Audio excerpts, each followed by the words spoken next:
पांडुरंग हरी वासुदेव हरी श्री विठ्ठल नामाचा गजर करत आज 6 जुलैला आषाढी एकादशी येऊन पोचली. वेदपुराणात न सापडणारा पांडुरंग पंढरपुरात आला कोठून आणि त्याचे मूळ काय आणि कुळ काय?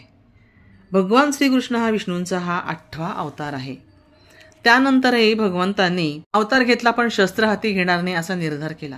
केवळ संत सज्जनांच्या आग्रहापोटी ते विठ्ठल रूपात आले आणि कटेवर हात ठेवून वेटेवर उभे राहिले अशी आख्यायिका सांगितली जाते. पांडुरंगांच्या हातात शस्त्र का नाहीत बरं? तर भगवान श्रीकृष्ण हे महाभारतातील कौरव पांडवांच्या युद्धानंतर विश्रांती घेण्यासाठी म्हणून या भागात आले होते. ते प्रथम कर्नाटकात आले व तेथून पुढे पंढरपुरात भक्त पुंडलिकाची भेट घेण्यासाठी म्हणून आले. म्हणून आजही हम्पी येथे पुरातन विठ्ठल मंदिर आहे, परंतु त्यात विठोबाची मूर्ती नाही, कारण ते तिथून पंढरपुरात गेले असे सांगितले जाते. भक्तांची सदिच्छा भेटीला जाताना शस्त्रांची आवश्यकता नाही ह्या विचाराने पांडुरंग निशस्त्र आले. मात्र भक्त पुंडलिक आई वडिलांच्या सेवेत व्यस्त असल्याने वीट पुढे सरकवून तिथेच थांब असे म्हणत प्रतीक्षा करण्यास विठ्ठला त्यांनी सांगितले. त्यानुसार भक्ताच्या आज्ञेवरून पांडुरंग कटेवर हात ठेवून आज 28 युगे त्या विटेवर उभा आहे. भगवंताच्या रूपामध्ये फक्त पांडुरंग असे रूप आहे की त्याच्या हातात शस्त्र नसून ते कमरेवर ठेवलेले आहे. पांडुरंगांच्या मूर्तीचे वैशिष्ट्य असे आहे की हातात शस्त्र नसले तरी त्याच्या संपूर्ण अंगावर ईश्वरी चिन्हे आहेत आणि म्हणूनच तर तेथे ईश्वरी शक्ती जाणवते. आजपर्यंत अनेक संतांना ती अनुभवास आली आहे. पांडुरंगाच्या कोणत्याही हातात शस्त्र नसल्यानेच त्याच्या या रूपाला बौद्ध रूप असं सुद्धा म्हटलं जातं. येथील मूर्तीचे दुसरे वैशिष्ट्य असे की एकटेच उभे आहेत ते. त्यांच्या पाठीमागच्या मंदिरात रुक्मिणी, सत्यभामा आणि राही म्हणजेच राधिका यांच्या मूर्ती आहेत.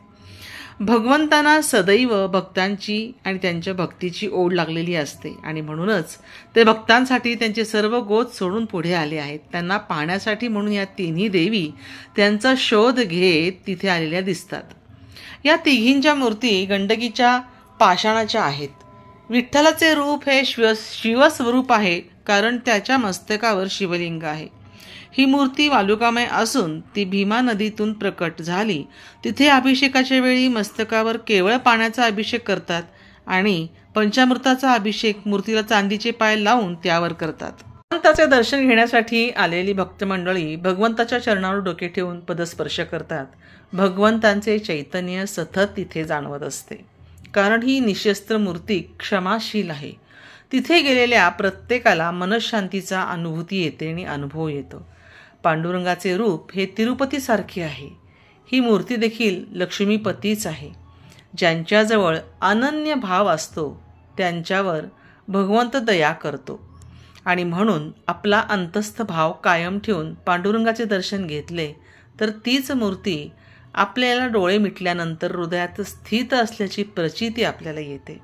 आणि तिचेच दर्शन घेण्यासाठी दरवर्षीप्रमाणे यंदासुद्धा 6 जुलैला आषाढी एकादशीला भक्त भगवंत भेटीला पोचतातच आणि ह्याच दिवशी वारी करून सगळे वारकरीसुद्धा भगवंताच्या दर्शनाला पंढरपुरात पोचतात.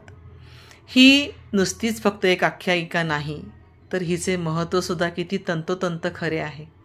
आज 28 युगे विठुराया आपल्या भक्तासाठी त्याची वाट बघत उभा आहे विटेवरी.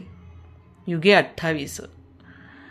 खरंच एखाद्या भक्ताचं एवढं प्राक्तन किती चांगलं की त्याच्यासाठी स्वतः ईश्वर वाट बघतो की त्याला भक्ताचं दर्शन घडावं.